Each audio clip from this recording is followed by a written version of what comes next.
guys, Coach Justin here with your at-home workout of the day for Wednesday, April 15th. So, you're going to need a room to start with our warm-up.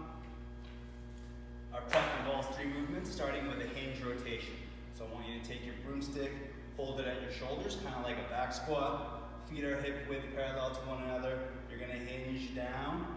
From here, I want you to rotate side to side, leading with the broomstick, following with your shoulders and hips. All right? So side to side, see if you can rotate more and more, trying to maintain a straight spine, but your spine is allowed to twist a little bit. So I want you to go side to side for 10 reps on each side. After that, you're going to go into a figure 4, so you can support yourself with the broomstick. I want you to cross your ankle over your knee. From here, sink your hips down, open up the hip. You can apply a little bit of pressure there. Come on up out of it. Switch sides. Okay. Sink down. Switch sides every single rep. You're going to perform that for 6 reps on each side. After that, we're going to do a hip cars, controlled articular rotations. So, support yourself with the stick again. You're going to start with your feet together and bring one knee up. Knee is level with your hip. From here, you're going to open up the hip, abduct the hip as much as you can. From here, knee stays where it is, ankle rotates up. So you're internally rotating at the hip. From here, you're going to bring it back behind you into extension, and then come back down. Repeat that again. Up, open, internally rotate, extension, back to normal. So I want you to do that for 3 reps on each leg. We're going to go through all of the prep for 3 rounds. That's your prep for today. All right, our strength for today, guys. We're going to start with a Bulgarian split squat jump. So no weight, no matter who you are. You're going to set yourself up, foot elevated, shoelaces on the edge of the bench. Sink yourself down into a kneeling position. Okay? If you can't achieve that, experiment with how far or close you are to the bench. Oftentimes people are just a little bit too far and not bending this knee enough. If you still can't get there, try to find a lower stool, usually an ottoman or whatever, or you can prop up your knee a little bit as well. From here, opposite arm and leg are moving together, exploding through this leg to jump up nice and high through that foot, back down to the ground. Okay. If jumping is not the best for you, just come up explosively. Alright, so you're going to do that, explosive or jumping, for 8 reps on each side. After that, we're going to do a single leg RDL with a reach. So a little different variation here. You're going to take your dumbbell and hold it at your chest and do a single leg hinge. So that part we're very familiar with. From here, once you're in that T position, I want you to reach the dumbbell out as far as you can, come back in, come back up. So you got to find your balance, right? So if you can completely extend your arms, that's great. If you can't, that's okay as well. So I'll try to get out further here this time. But I got a 20 and that was extremely challenging. If you find that it's too tough, grab a can of soup, something a little bit lighter, and you can try performing it with that. So 6 consecutive reps on each side. Switch your planted leg. 6 consecutive reps on the other side. Finally, we're going to do a weighted side plank. So you're going to take your dumbbell. We're going to go from our hands today.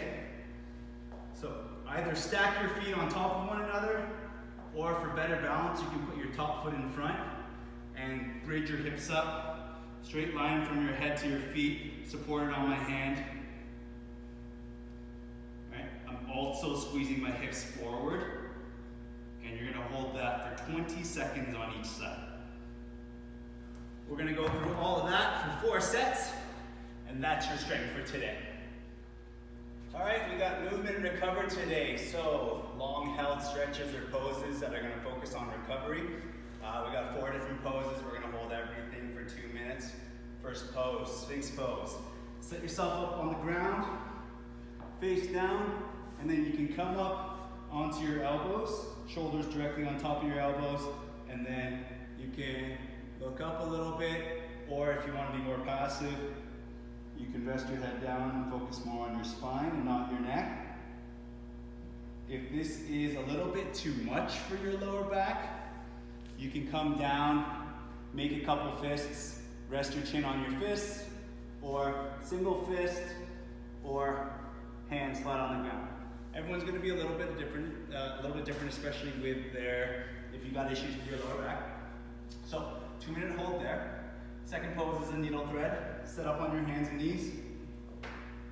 Make sure you got a neutral spinal position, so not overextended, not rounded. Find that position, and you're going to reach your arm up towards the ceiling and rotate, and then reach that arm all the way through as far as you can. Keep your hips on top of your knees. Reach that arm through. Rest that shoulder on the ground. You can bring your other supporting arm out. Get a good twist to the spine, opening up between the shoulder blades, between where the rhomboids are, where the lower traps are, and you'll feel this in your lat as well. So that's going to be a 2-minute hold on each side. Our third pose is going to be a deer pose. So you're going to set yourself up kind of in our 90-90 position, but the foot is lined up with the knee right beside it.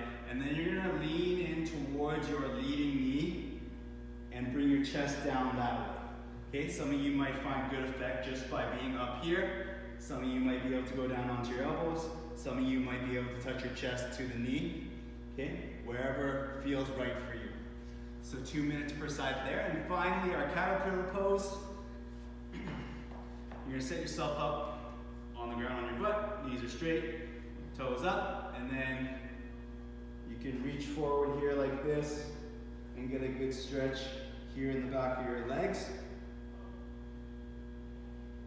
Okay. Another way you can do this is find a wall that you can lean on and bring your feet up the wall. You can come as close to the wall as you want. Kettlebells are just in my way here.